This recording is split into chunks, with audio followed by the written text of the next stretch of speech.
कोटिशा प्रणाम है मेरी माता सज्जनों, आप सबके चरणों में मेरी असंख्य बार चरण वंदना स्वीकार कीजिएगा। दो शब्द साधकजनों अर्ज करने से पहले, जो साधक यहाँ साधना के लिए आते हैं, इस विश्वास से उन्हें अनुमति दी जाती है कि वे साधना के लिए आ रहे हैं। यहाँ रहने के लिए पूर्व अनुमति की जरूरत है, यहाँ आने के लिए अनुमति की जरूरत नहीं। सार्वजनिक स्थान है, इसके लिए आपको अनुमति लेने की जरूरत नहीं। आने के लिए सत्संग में कोई भी आ सकता है। आप चाहे अहमदाबाद से आए, मुंबई से आए, कहीं से भी आए, इसके लिए अनुमति लेने की जरूरत नहीं। जो कोई ऐसी अनुमति मांगता है, मैं समझता हूं कि यह विशेष बनना चाहता है। मानो मैं हार ले के द्वार पर खड़ा रहूं कि वो आए, मैं उनका स्वागत करूं। मेरी बातों को माताओं सज्जनों बुरा नहीं मानिएगा, आप सबका हित इसमें है, इसलिए कही जा रही है। यहां रहना चाहते हैं, उसके लिए पूर्व अनुमति की जरूरत है। अनुमति लेके तो चलिएगा। साधना के लिए आ रहे हैं, मुझे मिलने के लिए नहीं।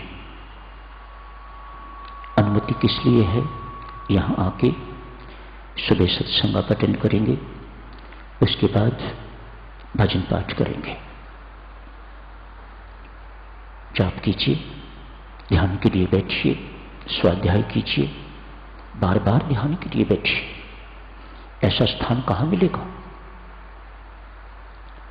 जहां जबरदस्ती मन लगता है? लगाना नहीं पड़ता, लगता है। लाभ लेना चाहिए, ना कि ये बिस्तर यहां लगा दिए, स्वयं मार्केट चले गए, मेरे विश्वास को ठेस ना पहुंचे।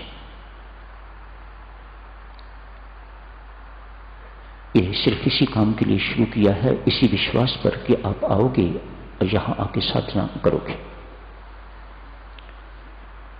बेईमान साधक नहीं चाहिए, बेईमानी न कीजिएगा, बहुत बात होगा, मेरे विश्वास को ठेस न लगे। जिस काम के लिए आपको अनुमति दी गई है वही कीजिएगा। आप झूठ बोल के अनुमति लेते हैं, यहां आके झूठ पकड़ा जाता है। परमेश्वर के दरबार में किया हुआ पाप अनंत गुना फल देगा आपको।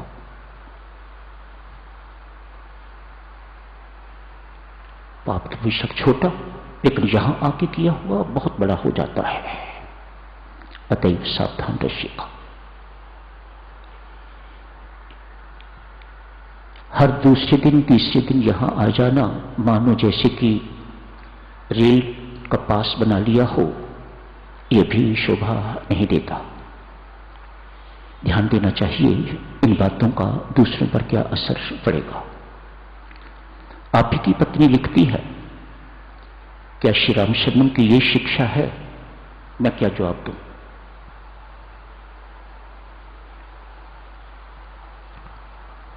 रोज सुबह 4, 6, 10 महिला उठती हैं,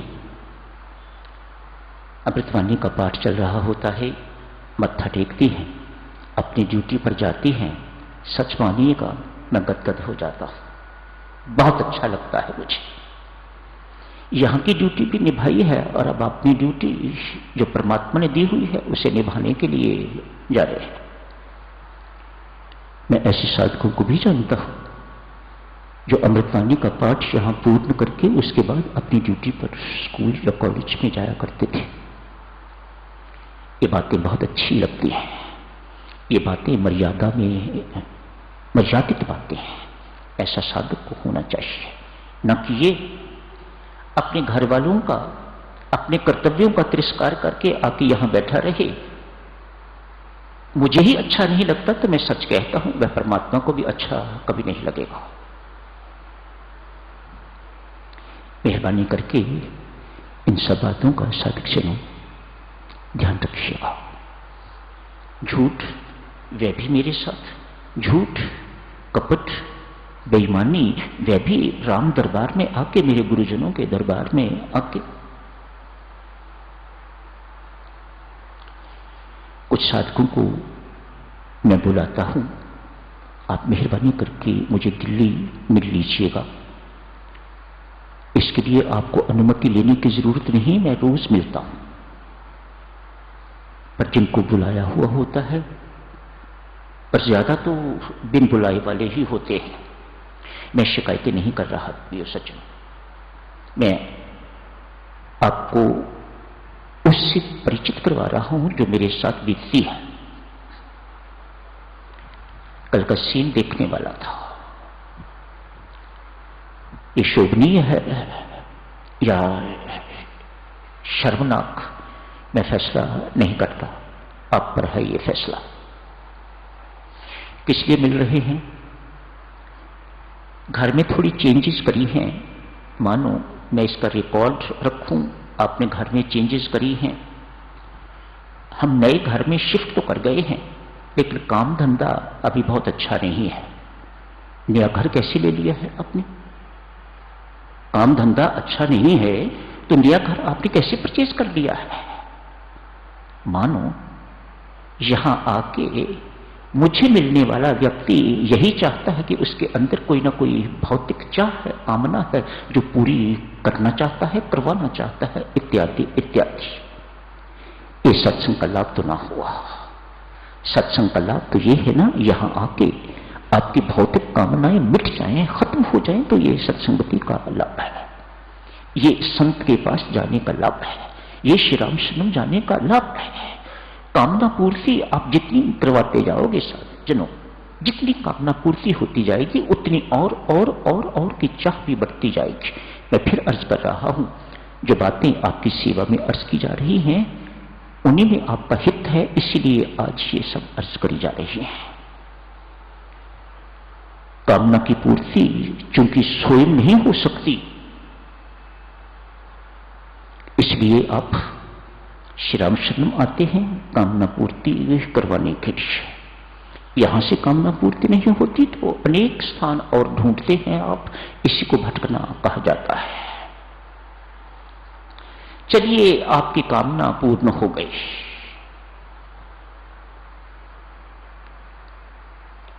क्या कामना मिट गई, खत्म हो गई और प्राप्ति की चाह जागेगी। कामना शब्द, चाह शब्द साधकजनों इतना बुरा है, इसकी पूर्ति भी उतनी ही बुरी है जितनी की अपूर्ति। अपूर्ति होती है तो जो विघ्न बाधा प्रस्तुत करते हैं उन पर आदमी क्रोधित होता है, ऐसा गीता जी कहती, उनके प्रति गुस्सा आता है, मन जलता है भीतर से, हृदय भीतर अच्छा भला शुद्ध हृदय जलने लग जाता है। यदि आपके मन की नहीं होती तो मन की होना ही तो चाहे ना, ऐसा हो, ऐसा मैं चाहती हूं, ऐसा मैं चाहता हूं ये मेरे साथ हो। किसी संत ने बहुत सुंदर कहा है ये शब्द चाह, च ओ हो चाह, इसमें से च अक्षर निकाल दो तो शेष बचती है आह। मानो चाह होगी तो आह भी होगी ही होगी। ऐसा घृणित शब्द, ऐसा गंदा शब्द है ये चाह। काश कोई और साधन होता इस चाह को मारने का, जिसमें बस जाए राम सुनाम होवे वह जन पूर्ण काम। एक ही साधन है, सत्संगति से चाह मिटेगी, मरेगी, और फिर जिसकी चाह मिट जाती है वह शहंशाहों का शहंशाह हो जाता है। संत महात्मा कहते हैं ना, चाह मुई चिंता मिटी मनुआ बेपरवाह, जाको कुछ नहीं चाहिए सो ही शहंशाह। और कहते हैं संत, जिसको कुछ नहीं चाहिए वह भगवान, भगवान ने कहां पहुंचा दिया इंसान को, जिसे कुछ नहीं चाहिए वह भगवान। आप हो तो इंसान, लेकिन चूंकि आपको कुछ नहीं चाहिए, आपकी कोई अपेक्षा नहीं है, नो एक्सपेक्टेशंस, अनावश्यक जरूरतें नहीं हैं आपकी, अनावश्यक ऐसी जरूरतें आपकी नहीं है, तो भगवान कहते हैं वह बंदा भगवान है। छुटपुट जरूरतें हैं, कुछ ना कुछ चाह आती रहती है, उमड़ती रहती है, तो भगवान कहते हैं ये इंसान है। जिसकी चाह मिट गई वह भगवान, जिसकी चाह थोड़ी थोड़ी है वह इंसान है, जिसके अंदर ढेर सारी चाहें वह हैवान है, पशु। हैवान उर्दू का शब्द पशु। और जो हर वक्त इन चाह और कामनाओं में ही रमता रहता है वह शैतान।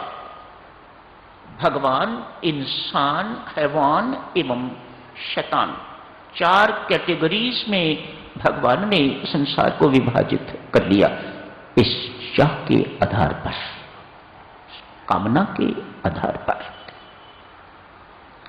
राम नाम जपने वाले के अंदर भी कार्यरत है, उसके अंदर भी चाह, एक्सपेक्टेशंस, अपेक्षाएं इत्यादि चलती रहती हैं। संत महात्मा कहते हैं ऐसा व्यक्ति राम राम जपते हुए भी भीख मांगने वाला कमंडल अपने हाथ में पकड़े हुए है, इसी कमंडल के साथ ही मरेगा।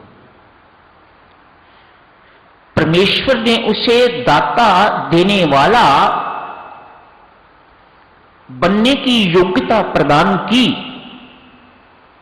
स्वामी जी महाराज जैसे गुरु महाराज दिए, इन द्वारा दिया हुआ गुरु मंत्र, राम नाम का मंत्र दिया, उसके बाद भी यदि साधक भिखारी मरता है तो उससे दुर्भाग्यवान और कौन होगा। ये सब कुछ आपको दिया है कि आप बंधन रहित होके यहां मुक्त जीवन व्यतीत करो और आगे जाकर भी मुक्ति के भागी बनो। लेकिन आपने तो भिक्षा का पात्र हाथ में पकड़ा हुआ है, एक हाथ में माला भी है, राम राम राम राम राम माला भी चल रही है, और दूसरे हाथ में भिक्षा का पात्र भी है। यहां भी भिखारी का ही जीवन, और फिर आगे जाके आप सोचो कि आपको दाता का या मुक्त जीवन मिल जाएगा, तो ये संभव नहीं है। यहां भी भिखारी तो वहां भी भिखारी। तो साधक इस चाह को मारिएगा, राम नाम से बल प्राप्त करके पार्थ इस काम रूपी शत्रु का हनन कर दे। भगवान श्री गीता में पार्थ से कह रहे हैं, पार्थ यदि तू आध्यात्मिक व्यक्ति बनना चाहता है, समान रहना चाहता है, तो दूसरी बात है, मेरा संग पाके, भगवान श्री कह रहे हैं, एक जगत गुरु का संग प्राप्त करके यदि तू आध्यात्मिक जीवन बिताना चाहता है तो काम रूपी शत्रु का हनन कर दे। ये तुझे ज्ञानी नहीं बनने देगा, ये तुझे भक्त नहीं बनने देगा, ये तुझे आध्यात्मिक नहीं बनने देगा। सब कुछ होते हुए भी तू संसारी का संसारी ही रहेगा यदि तेरे अंदर ये काम, कामना, चाह बनी हुई है। तो आगे बढ़ते हैं साधक चलो, बहुत विस्तार से आगे की चर्चा नहीं हो सकेगी, लौटने पर परमेश्वर कृपा करें तो चर्चा होगी। आज बड़ी संक्षिप्त नाम ही बताए जा सकेंगे। आज एक यूनान के महात्मा, यूनानी महात्मा अनेक सारे शिष्यों को साथ बैठे हुए हैं, लेटे हुए हैं। लग रहा है कि जीवन की शाम ढलने वाली है। जीवन रूपी सूर्य अस्त होने वाला है। अतएव अपने शिष्यों को कहते हैं, बेटा अपनी जिंदगी की कमाई आपको बांटना चाहता हूं। साथ नहीं जाते संत, बोझ दो। जीवन काल में कोई लेने वाला मिल जाए तो बहुत अच्छी बात है, ना मिले तो फिर लो, मैं कहां ये बोझ उठाता ले जाऊंगा, मेरा स्थान तो सुरक्षित है। आपके किसी काम आई चीजें तो मैं अपना सौभाग्य मानूंगा। मेरे पास कुछ रतन है, मैं देना चाहता हूं, ले लो। सर्वप्रथम कहावत एक क्षमा का रतन है, अनमोल रतन है।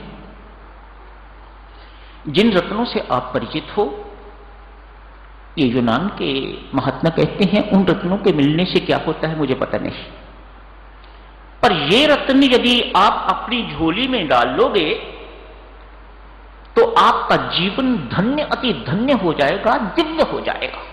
आपको परमात्मा की प्राप्ति, परमानंद की प्राप्ति, परम शांति की प्राप्ति होके रहेगी।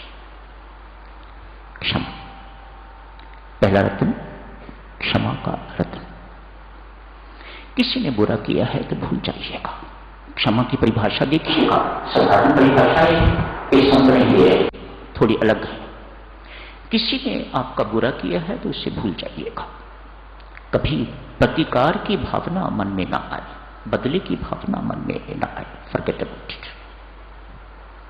Forget about it, forget and forgive. आप कहते हो ना, फॉरगेट एंड फॉरगिव। दूसरों से क्षमा मांगना, दूसरों को क्षमा करना बड़ा भारी गुण है। आप दूसरों को क्षमा करना नहीं जानते तो परमात्मा से किस मुंह से अपने लिए क्षमा मांगोगे? परमात्मा प्रश्न करते हैं। अतएव दूसरों को क्षमा करना सीखो, तो फिर अपने अपराध मेरे से क्षमा करवाओ। शूरवीरों का गुण है क्षमा मांगना एवं क्षमा करना। प्रकृति क्षमा करना नहीं जानती, ये गुण परमात्मा ने अपने पास रखा हुआ है। लेना चाहते हो तो अप्रोच या देखा, बाजार से नहीं मिलता ये गुण। दूसरा रत्न है निर्भिमानता, निरअभिमानता। कर्तृत्व शून्यता। किसी का भला किया है तो उसे भूल जाना, मैंने किया है ये मैं ना आवे। जिंदगी विनम्रता पूर्वक हर एक के आगे हाथ जोड़ने वाला जीवन व्यतीत हो। वाह परमात्मा तेरी वाह, वाह परमात्मा तेरी वाह, वाह परमात्मा तेरी वाह।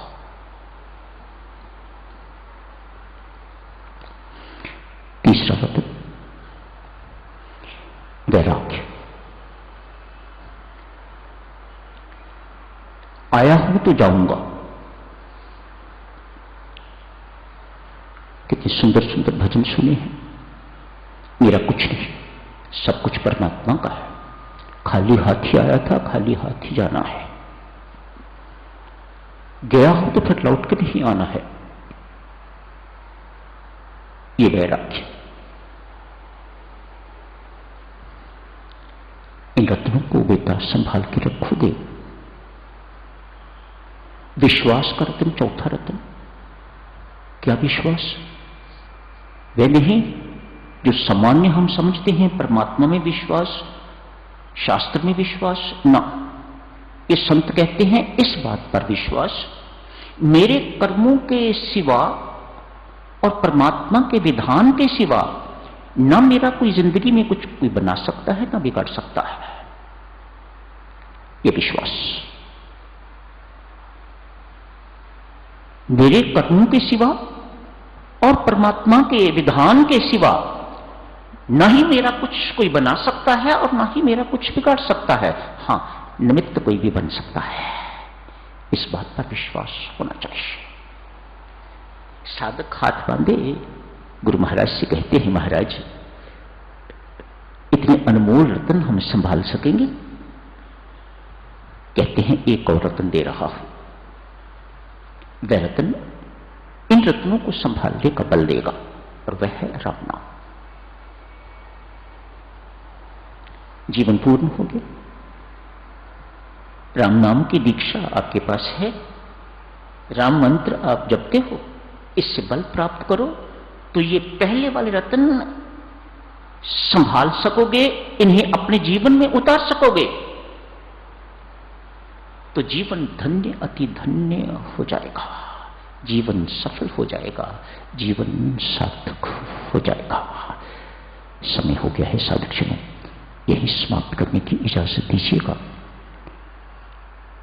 डिटेल्स क्षमा पर, कुछ और गुणों पर कभी फिर परमेश्वर अवसर देंगे तो आपकी सेवा में अर्ज कर दिए जाएंगे।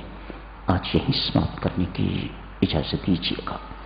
मानव जन्म अनमोल रे, माटी में ना रोल रे, मानव जन्म अनमोल रे,